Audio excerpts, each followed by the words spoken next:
এই তোমার কি হয়েছে? সব সময় তো কি নিয়ে টেনশন করো? যখন থেকে জানতে পারছি ভালো মানুষ বেশি দিন বাঁচে না, তখন থেকেই ভয় হচ্ছে জমদূত না জানি কখন নিতে আসে। তুমি এত ভালো, জমদূত 10 বার চিন্তা করবে, ওরে উঠাইতে গেলে ও আবার উল্টা আমারে না উঠাই নেয়। আচ্ছা ভাবি, আপনি যে ভাইয়ের সাথে সবসময় ঝগড়া করেন, ভাই আপনারে কিছু বলে না? আরে অরুণ ভাই, আপনার ভাইয়ের সেই সাহস আছে যে আমাকে কিছু বলবে? ভাইয়ের জায়গায় যদি আমি হইতাম, আমি আপনারে দিনে 10 বার তালাক দিতাম। মুখ চালানোর সাথে সাথে রান্নাটাও ভালো করি, নইলে আপনার ভাই আমারেও তালাক দিত। শোনো, আজ থেকে দুজন দুজনের প্রশংসা করব, তাতে করে স্বামী স্ত্রীর ভালোবাসা বাড়বে। বলো কি, তাই নাকি? আচ্ছা ঠিক আছে, তুমি প্রথমে শুরু করো। তুমি না অনেক ভালো, তুমি আমার অনেক খেয়াল করো, আমার জীবন ধন্য তোমার মতো স্বামী পেয়ে। দেখো, আমার নরকে যাওয়ার কোনো ইচ্ছা নাই, আমি মিথ্যে কথা বলতে পারবো না। এই শুনছিস, এনে মিষ্টি খা, মিষ্টি খা। কিসের জন্য? আজ আমি বাবা হয়ে গেছি। ও তাই? ছেলে না মেয়ে হয়েছে? মেয়ে হয়েছে। আজ আমি খুব খুশি, 2 বছর পর ঘর যাচ্ছি। কি? হ্যাঁ। এই তুমি কি আমার জন্য পুজোর মার্কেট করে আনছো নাকি? টেবিলে 3খান শাড়ি দেখলাম। হ্যাঁ, তোমার জন্যই আনছি। ভালো করে খুলে দেখো তো এক একখান শাড়ির দাম কত হইতে পারে। দেখছি 500-600 টাকা করে দাম হবে, ওর থেকে 1 টাকা বেশি হলে তুমি ঠকছো। ওগুলো তোমার গত বছরের পুজোর শাড়ি, বাপের বাড়ি দিয়ে আইনা 5-6 হাজার টাকা দাম বলছিলে কেন? পুরুষ মানুষগুলো মানুষের জাতো না, বউয়ের আত্মীয় স্বজন চোখে দেখতে পারে না। দেখো, সব পুরুষের সাথে আমারে মিলাবা না। আমি কিন্তু তোমার 3টা আত্মীয় স্বজনকে বেশি ভালোবাসি। বলো কি, তাই নাকি? তা কে কে শুনি? তোমার শ্বশুর, তোমার শাশুড়ি আর তোমার ননদ। ডাক্তার, প্রস্রাব করতে গেলে প্রচন্ড ব্যথা করে, কি করি বলেন তো? দাঁড়ান, চেক করে দেখতেছি কি অবস্থা। সর্বনাশ, মেশিন খারাপ হয়ে গেছে। বলেন কি? আমি তো এখনো তো বিয়েই করি নাই। আরে আপনার মেশিন না, আমার চেক করা মেশিন। সবাই পুজোর মার্কেট করা শুরু করে দিছে, আর আমার কিপটা জামাইটা মার্কেটের নামটা পর্যন্ত নেয় না। আরে কি বলো, শুধু মার্কেটের নাম নিলেই হবে? যাও, বলে দিলাম নিউ মার্কেট। শোনো, পুজোর মার্কেট যদি না করে দাও, অসুরের মতো অবস্থা করে ছাড়বো। সেই সুযোগ তুমিও পাবা না, মা দুর্গাও পাবে না, কারণ এবার যে পরিমাণে বৃষ্টি আর বন্যা হয়েছে, অসুর পানিতে ডুবেই মরে যাবে। এই আমার রান্না করতে ইচ্ছা করতেছে না, রেস্টুরেন্ট থেকে কিছু অর্ডার করো তো। আচ্ছা ঠিক আছে।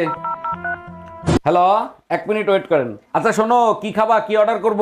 ভুনা খিচুড়ি আর সর্ষে ইলিশ অর্ডার করে দাও। দুপুরে খাবো সর্ষে ইলিশ আর ভুনা খিচুড়ি, পাঠিয়ে দেন। আচ্ছা শোনো, কোন রেস্টুরেন্টে অর্ডার করলা? রেস্টুরেন্টে ফোন দেয় নাই তো, তোমার মার কাছে ফোন দিছিলাম। কাকে চাই? এটা কি রতনদার বাড়ি? হ্যাঁ। আরে বৌদি, তুমি তো খুব সুন্দরী দেখতে। তাহলে তোমার কি? তাহলে তোমার বর কেন বারবার আমার বউকে ফোন করছে? কি? ম্যাডাম, আমি শিশু অধিদপ্তর থেকে আসছি। আপনার ঘরে বাচ্চা কয়টা আর তাদের নাম কি কি একটু বলবেন? আমার 6টা বাচ্চা, শনি, রবি, সোম, মঙ্গল, বুধ, বৃহস্পতি। বাহ, চমৎকার। তা শুক্রবারটা বাকি রাখছেন কেন? শুক্রবারটাও কমপ্লিট করে ফেলেন। সেটা আপনাকে বলে দিতে হবে না, দোয়া করবেন পেটে যেটা আছে সেটা শুক্রবারে জানি ডেলিভারি হয়। এই শোনো, আমি 7 দিনের জন্য বাবার বাড়ি যাচ্ছি। বলো কি, তাই নাকি? 7 দিন কেন? তুমি 14 দিন থেকে আসো। তোমাকে বিশ্বাস করি তাই একা রেখে যাচ্ছি। তুমি আমাকে চোখ বন্ধ করে বিশ্বাস করতে পারো। শুধু মনে রাখবা, যেদিন আমার বিশ্বাস ভাঙবে সেদিন তোমার হাড্ডিও ভাঙবে। ভাবি, 1 মাস ধরে বিয়া করছি, পর থেকে না কোমর ব্যথা করে। আপনি বলে তাবিজ দেন। তো তাবিজে কাম হইতো না, সিস্টেম পাল্টাইতে হইব। ওই শুনছো, দেখো আমি রাস্তা দিয়ে আসছিলাম, একটা লোক আমারে নাগিন বলেছে। কে কে বলছে আমার বউয়ের এরকম কথা? কে চিনতে পারছে আমার বউরে? সঠিক, একদম সঠিক চিনতে, যে চিনছে কে সেই মহান ব্যক্তি? কি করে কে কে কে কে কে কে কে উল্টো উল্টো বলছে আমার বউরে? কে কে কে বলছে? কে? আর যেন না শুনি আমি। আচ্ছা, তোমার আর আমার মাঝে আক্কেল বেশি কার? এটা কোনো প্রশ্ন হলো? অবশ্যই তোমার বেশি। যাক, অবশেষে স্বীকার করলা তাহলে। শিকার না পাওয়ার কি আছে? আক্কেল থাকলে কি আর তোমারে বিয়ে করতাম? জানো তো, পুতা দিয়ে আক্কেল ঠিক করা যায়।